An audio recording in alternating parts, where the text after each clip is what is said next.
శ్రీ గురుభ్యో నమః. శ్రీమద్భాగవతమునకు మాస్టారు ప్రసాదించిన వివరణను చెప్పుకుంటూ ఉన్నాము.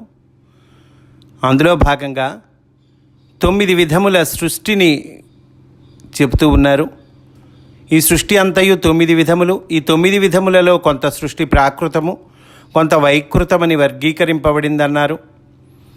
మళ్ళా అదియే కాలము, ద్రవ్యము, గుణములు అనబడు 3 భేదములతో వచ్చుచూ పోవుచుండును అని చెప్పుకున్నాం.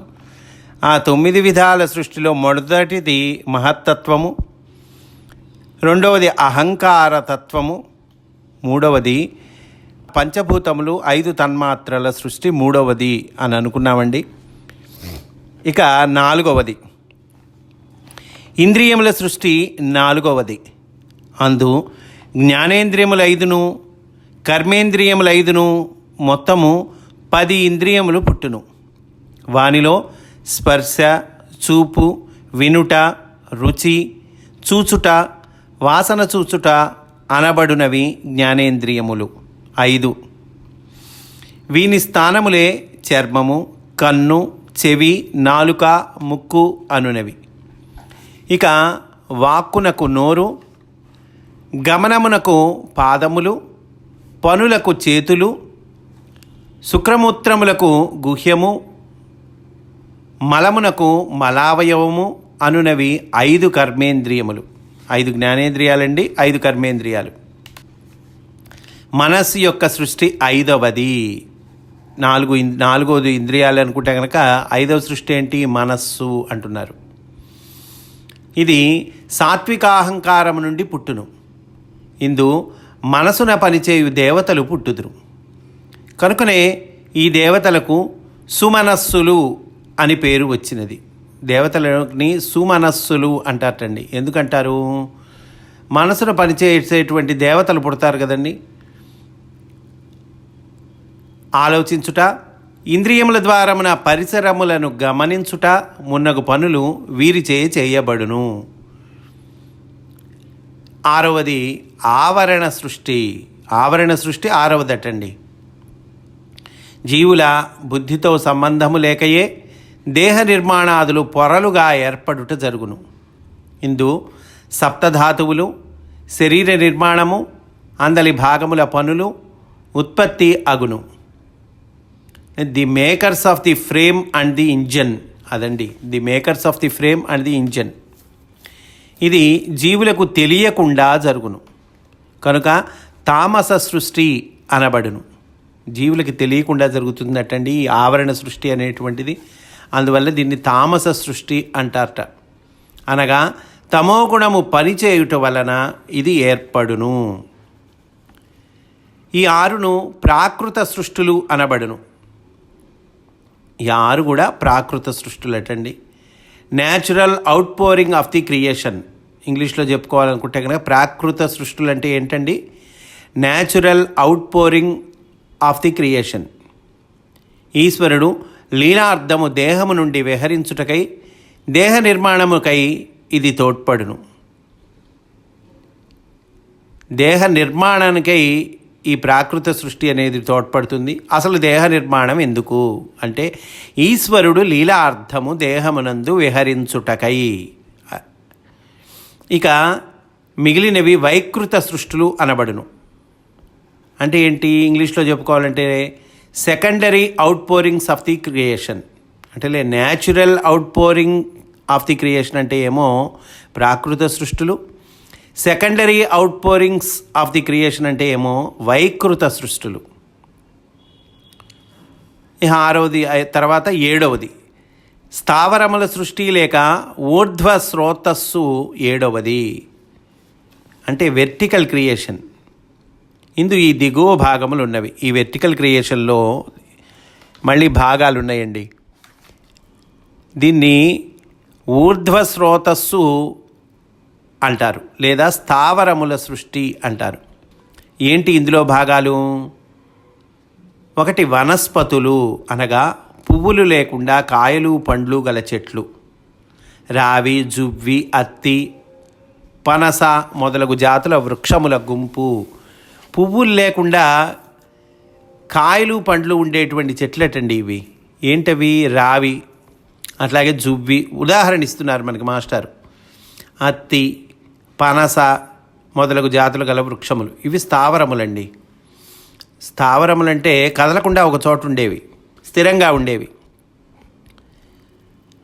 2 ఓషధులు అనగా పుష్పించి పంట పండును, కానీ పంట పండుసరికి మొక్క చనిపోవును.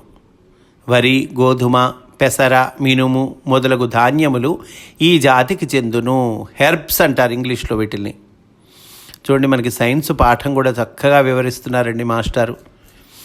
ఓషధులు అంటే ఏంటండి? పుష్పించి పంట పండుతుంది, బాగుంది, కానీ పంట పండేసరికి మొక్క చచ్చిపోతుంది. వరి అట్లానే గోధుమ, పెసర, మినుము మొదలగు ధాన్యములు ఈ జాతికి చెందును. వీటిని హెర్బ్స్ అంటారు. స్థావరముల గురించి చెప్పుకుంటున్నామండి. ఆ స్థావరంలోనే 3వ భాగం ఏంటి? లతలు. ఇవి సున్నితములై తీగలు ప్రాకుచూ పెరుగును. మాలతీ మల్లె మొదలగునవి అంటే క్రీపర్స్ అంటాం కదండి మనం, తీగ జాతివి అనమాట. వీటిని లతలు అంటారు. 4వది త్వక్సారములు లేక గట్టిబడిన చర్మము గల చెట్లు. త్వక్సారములు అంటారట, లేదా గట్టిబడిన చర్మము గల చెట్లు. ఇందు వెదురు మున్నగునవియున్ను, మ్రానుగట్టు టేకు, దేవదారు మున్నగు వృక్షములుండును. 5వది వీరుధములు లేక పొదలు. వీరుధములు లేక పొదల్లాగా పెరుగుతాయి. ఇవి గన్నేరు, గులాబీ మొదలైనవి అనమాట. వీటిని ష్రబ్స్ అంటారు. ఇంగ్లీష్లో అయితే ష్రబ్స్, పొదలు అనమాట. 5 పోతే 6వది ధ్రువములు. ధ్రువములు అంటే ఏమిటండి? అనగా బలమైన లావైన మ్రాను కట్టి ఎక్కుటకు వీలైనవి, పువ్వులు పండ్లు గలవి అగు వృక్షములు. మామిడి, వేప మొదలగు జాతులు. ఈ 6 విధములైన వృక్షజాతులను కలసి స్థావరములు అనబడదు. వృక్షజాతుల్లోనే 6 రకాలు ఇచ్చారండి మనకి. ఈ 6టిని కలిపి ఏమంటారు? స్థావరములు అంటారు. స్థావరములనగా ఒక చోట నుండి మరి ఒక చోటికి పోలేనివి. ఒక చోటు నుంచి ఒక చోటికి పోవాలంటే కుదరదు. వాటిని స్థావరాలు అంటారు. ఈ జాతులకు స్పర్శ జ్ఞానము, నొప్పి మొదలగునవి తెలియను, కానీ మనసు ఉండదు. కనుక మనవలే బాధను అనుభవింపలేవు. స్పర్శ జ్ఞానము, నొప్పి తెలుస్తాయి కానీ మనస్సు ఉండదు. అందువల్ల బాధను అనుభవించటం అనేటువంటిది ఉండదు. బాధను అనుభవించలేవు అంటున్నారు. బాధ అనున్నది మొత్తము చెట్టునకు ఒకే అనుభవముగా ఉండును. అట్లే సుఖము, వేడిమి, చల్లన మొదలైనవి కూడా అనుభవింపబడును కానీ తెలియవు. కనుకనే వీన్ని అంతఃస్పర్శములు అందురు. అన్నీ అనుభవిస్తుంటారట, సుఖము, వేడిమి, చల్లన, కానీ తెలియదుట. కనుకనే వీన్ని అంతఃస్పర్శములు అందురు. ఊర్ధ్వ స్రోతస్సులు అనగా నేల నుండి పైకి దారి చేసుకుని శక్తి పీడనము వలన పుట్టిన సృష్టి ఇది. అందువల్ల వీటిని ఊర్ధ్వ స్రోతస్సులు అంటారట. అంటే నేల నుండి పైకి వస్తాయి కదండి ఇవి, దారి చేసుకొని శక్తి పీడనం వల్ల పుట్టిన సృష్టి అన్నమాట. అందువల్లనే చెట్లన్నీ భూమి నుండి పైకి పెరుగును. ఇవి కూడా తమో గుణమునందు జీవించును. ఇందు చెప్పబడిన వృక్షముల వర్గీకరణము ప్రవృత్తి భేదమును అనుసరించినదే కానీ గోత్రములను అనుసరించినది కాదు. అనగా టాక్సానమీ కాదు. ఇది వైఖరి లేక ఎనాలజీని అనుసరించినదే కానీ ఉత్పత్తి ధర్మము హోమోలజీని అనుసరించినది కాదు. తిరియక్ సృష్టి లేక అడ్డముగా పెరుగునది హారిజాంటల్ క్రియేషన్. ఇందు ఈ దిగువ భాగములు ఉన్నవి. కనుక హారిజాంటల్ క్రియేషన్ దాని గురించి చెప్తూ ఉన్నారండి. ఇప్పటి వరకు మనము వెర్టికల్ క్రియేషన్ అనే దాని గురించి చెప్పుకున్నాము. ఆ తర్వాత హారిజాంటల్ క్రియేషన్, ఇందులో కూడా భాగాలు ఉన్నాయండి. హారిజాంటల్ క్రియేషన్లోకి వెలుగుతున్నాం. హారిజాంటల్ క్రియేషన్ అంటే ఏమిటండి అంటే కనుక తిరియక్ సృష్టి లేక అడ్డముగా పెరుగునది. చూడండి, ఇది ఒక పెద్ద సైన్స్ పాఠం అండి. భాగవతంలోనే అన్నీ ఉన్నాయి, లేనిది ఏమీ లేదు. కనుక ఏమంటున్నారు? తిరియక్ సృష్టి లేక అడ్డముగా పెరుగునది. ఇంగ్లీష్లో హారిజాంటల్ క్రియేషన్. ఇందు ఈ దిగువ భాగములు ఉన్నవి. 1 కాలియందు చీలిన గిట్టలు గల ఎడ్లు, ఆవులు, దున్నలు, గేదెలు, గొర్రెలు, మేకలు, జింకలు, పందులు, ఒంటెలు, దుప్పులు, లేళ్ళు మున్నగు జంతువులు. వీటి ప్రత్యేకత ఏంటంటే కాలి యందు చీలిన గిట్టలు గల ఎడ్లు. ఇవన్నీ ఒక భాగం అనుకుంటే, రెండోది చీలని ఒకే గిట్టగల గుర్రములు, గాడిదలు, కంచరగాడిదలు, గౌరములు, శరభములు, చామర మృగములు మున్నగు జంతువులు. ఆ తర్వాత 5 గోళ్ళు పాదమునకు గల కుక్కలు, నక్కలు, తోడేళ్ళు, పులులు, పిల్లులు, కుందేళ్ళు, సింహములు, కోతులు, ముండ్లపందులు, ఏనుగులు, తాబేళ్ళు, ఉడుములు, తొండలు మొదలగు భూచరములైన మృగములు. వీటిని ఎట్లా గుర్తుపట్టేదంటే కనుక 5 గోళ్ళు పాదమునకు గల కుక్కలు అని అంటున్నారు. ఇది 3వ రకం. ఏం చెప్పుకుంటున్నాం మనం? తిర్యక్ సృష్టి లేక అడ్డముగా పెరుగునది, ఆ సృష్టి చెప్పుకుంటున్నామండి. ఆ తర్వాత 4వ రకం ముసళ్ళు మొదలగు జలచరములు. 5వ రకం రాబందులు, గ్రద్దలు, కొంగలు, డేగలు, తెల్ల పక్షులు, భల్లూక పక్షులు, నెమళ్ళు, హంసలు, బెగ్గురు పిట్టలు, జక్కవలు, కాకులు, గుడ్లగూబలు మొదలగు పక్షుల జాతులు. ఇవి ఆకాశమున తిరుగును కనుక ఖేచరములు అనబడును. ఆకాశంలో తిరుగుతుంటాయి కదా ఇవన్నీ, రాబందులు, గ్రద్దలు, ఇవన్నీ. అందువల్ల వీటిని ఖేచరములు అంటున్నారు. కనుక తిర్యక్ సృష్టి, ఇది ఇంగ్లీష్లో హారిజాంటల్ సృష్టి అంటాం. ఇందులో 5 రకాలు చెప్పారు మనకి. ఆ తర్వాత ఈ 8వ సృష్టి యందు పుట్టిన తిర్యక్కులు అనబడు జీవులు. ఈ 8వ సృష్టి యందు పుట్టిన తిర్యక్కులు అనబడు జీవులన్నింటికి వెన్నెముక అడ్డముగా తిరిగి ఉండును. అంటే హారిజాంటల్గా తిరిగి ఉంటుంది వెన్నెముక. వీనికి జ్ఞానము, ఆహారమును గూర్చి మాత్రమే విప్పారి ఉండును. మిగిలిన జ్ఞానము విశేషముగా విప్పారదు. ఎంతవరకు? వీటికి ఆహారమును గురించి మాత్రమే జ్ఞానము విప్పారి ఉంటుందట, మిగిలిన జ్ఞానం విశేషంగా విప్పారి ఉండదటండి. వాసన చూచు ఇంద్రియము హెచ్చుగా పనిచేయును. ఇవి ముక్కు వలన ఎక్కువగా తెలుసుకొని ఆహారాదుల యందు మెలుగుచుండును. ముక్కు వలన ఎక్కువగా తెలుసుకుంటాయటండి, ఆ వాసన జాగ్రత్తగా పడతాయట ఇవి. అప్పుడు ఆహారాది విషయాలు, ఏ ఆహారం ఏంటి, ఇవన్నీ చక్కగా తెలుసుకోగలుగుతాయి. దేనివల్ల? ముక్కు వల్ల. హృదయమున ఎక్కువ కాలము జ్ఞప్తి ఉండవలసిన విషయములు అంటవు. ఎక్కువ కాలం జ్ఞప్తి ఉండాల్సిన విషయాలు అంటవండి. అనగా ఎప్పటిదప్పుడు గుర్తుండునే కానీ దినముల తరబడి విషయములు గుర్తుండవు. రేపటి విషయమును గూర్చిన కార్యక్రమము కానీ నిన్నటి విషయమును నేడు చూచుకొనుట కానీ చేత కాదు. ఇందు 28 భేదములున్నవని శాస్త్రజ్ఞులు చెప్తూ ఉన్నారు. అయ్యా ఉన్నాయి కానీ ఇంకా ఇందులో 28 రకాలు ఉన్నాయటండి. వీటిల్లోనే భేదాలు ఉన్నాయట, 28 రకాలు ఉన్నాయట. ఆ తర్వాత 9వది అర్వాక్ శ్రోతము అటండి. ఇది 9వదట. ఇది ఒకే విధము. ఇది మానవుల సృష్టి. ఇది రజోగుణముచే ప్రేరేపింపబడి జరుగును. ఇందు జీవులు అన్ని పనులు చేయగలిగి ఉందురు. సుఖము దుఃఖము విశదముగా అనుభవింతురు. దుఃఖమునందు కూడా సుఖమును కోరి పనిచేయుచుందురు. ఇది ఒకే విధంటండి. ఇదే మానవుల సృష్టిట. ఇది రజోగుణంచే ప్రేరేపింపబడి జరుగుతుందిట. అన్ని పనులు చేయగలిగి ఉంటారట. సుఖము దుఃఖము విశదంగా అనుభవిస్తూ ఉంటారట. దుఃఖం నందు కూడా సుఖం కోరి పనిచేస్తూ ఉంటారట. ఈ 7వ, 8వ, 9వ సృష్టులు 3ను వైకృత సృష్టి అనబడును. ఈ విధముగా జీవుల సృష్టి 9 విధములు. 9 విధాలైన జీవుల సృష్టిని మనకిచ్చారండి, వర్గీకరించారు 9 విధాలు. చివరిలో మానవుల సృష్టి 9వదిగా చెప్పారు. ఇది కాక దేవతల సృష్టి వేరుగా జరుగును. ఇది 8 విధములు. దేవతల సృష్టి ఉందండి, ఇంతటితో అయిపోయింది అనుకోకూడదు. అది 8 విధాలట. ఏంటది? విభుదులు, ఇంటెలిజెన్స్, పితృదేవతలు, ఆర్కిటెక్ట్స్, సురలు, లార్డ్స్ ఆఫ్ ఎక్స్పీరియన్సింగ్, 4 గంధర్వులు, అప్సరసలు. దీన్ని ఇంగ్లీష్లో ఏమంటారు?